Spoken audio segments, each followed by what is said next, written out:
એક એવા સમાજની કલ્પના કાલ ભગવાને એક નવો રાહ, એક નવો માર્ગ. ધન્ય છે સમાજ કે જ્યારે ભગવાન કૃષ્ણ પરમાત્મા પ્રગટ થયા, જૂની રૂઢિઓને તોડી અને નવી રૂઢિનો સ્વીકાર કરાયો. અને સમાજ કેટલો જાગૃત હશે. 7 જ વર્ષના ભગવાન હતા.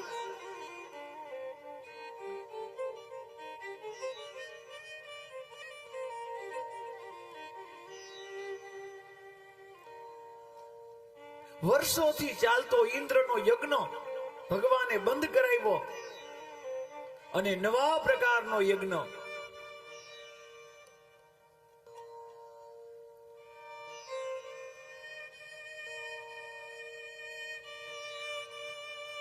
એક અલગ પ્રકારનો યજ્ઞ શરૂઆત કરી.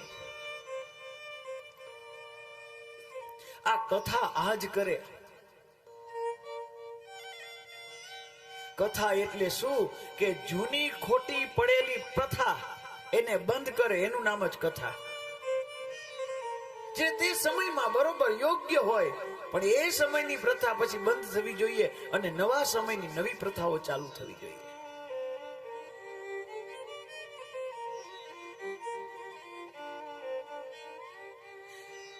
ભગવાને જ્યારે આ ઇન્દ્રનું અભિમાનને ઉતારવા માટે ઇન્દ્રનો યાગ બંધ કરાવ્યો, ત્યારે ભગવાન બાલકૃષ્ણની ઉંમર માત્ર કેવલમ 7 વર્ષની હતી. એક સમાજની વાત કરીએ તો કેવો સુંદર સમાજ હશે જેને 7 વર્ષના દીકરાની વાત માની.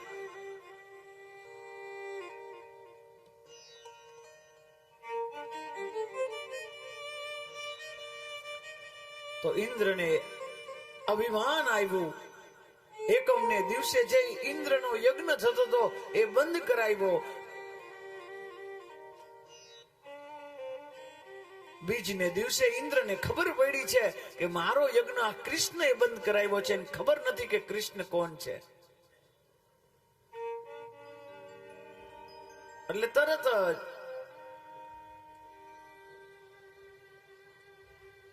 ભગવાન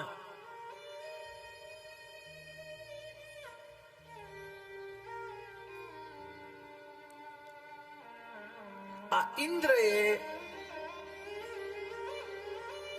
7 દિવસ સુધી મેઘની એ અવિરત વર્ષા, પણ 7 દિવસ સુધી જ્યારે એટલો વરસાદ કે 7મે દિવસે ઇન્દ્ર જોવા આવ્યો ને કે શું દશા થઈ હશે. અરે પાણીનું ટીપુય નહોતું ત્યાં. આટલું જલ ગયું ક્યાં? ઇન્દ્ર એક જ ગામમાં આટલું જલ, પ્રલયના જલો વરસાવ્યા પણ એક ટીપુય નહોતું. ભગવાનની પ્રાર્થનાથી ત્યાં અગસ્ત્ય ઋષિ આવે છે અને અગસ્ત્ય ઋષિ બધું જલ પી ગયા છે. અને ભગવાને ગોવર્ધન ધારણ કર્યો. કઈક નવી કથા લેવાની ઈચ્છા થાય. આપણે બધાને ખબર છે કે ભગવાને ગોવર્ધન, અને જ્યારે ગોવર્ધન ઉપાડ્યો ને ત્યારે હવે ઓલા ગોવાળિયાઓ પણ વિચાર કરે કે આવડો મોટો ગોવર્ધન 7 કોષના ગિરિરાજજી 7 દિવસ સુધી એક 7 વર્ષનો દીકરો ન ઉપાડી શકે. અને ખબર પડી કે આ તો ભગવાન જ કરી શકે.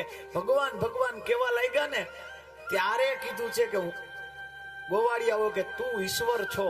જ્યારે સ્તુતિ વંદના કરી છે, કૃષ્ણે વિચાર કર્યો કે જો આવી રીતે સ્તુતિ કરશે ને ભગવાન બનાવી દેશે ને તો પછી મને ગોખલામાં રાખી દેશે, 2 ટાઈમ અગરબત્તી કરીને કામ પૂરું.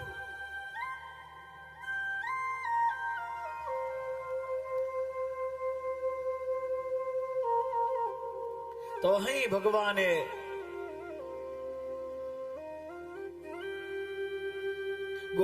ગોવાળોને સમજાવ્યા છે કે એવું નથી કે મેં એકલા ઉપાડ્યું છે. મને મારા ગુરુજીએ મંત્ર દીધો છે કે આ મંત્ર બોલું ને તો મારા જેટલી આજુબાજુના હોય ને એની બધી શક્તિ મારેમાં આવી જાય. અને હકીકતમાં કૃષ્ણ એમ કહે છે કે આ ગોવર્ધન આ મેં નથી ધારણ કર્યો, આ કોને ઉપાડ્યો છે? રાધાજીએ ગોવર્ધન ઉપાડ્યો છે.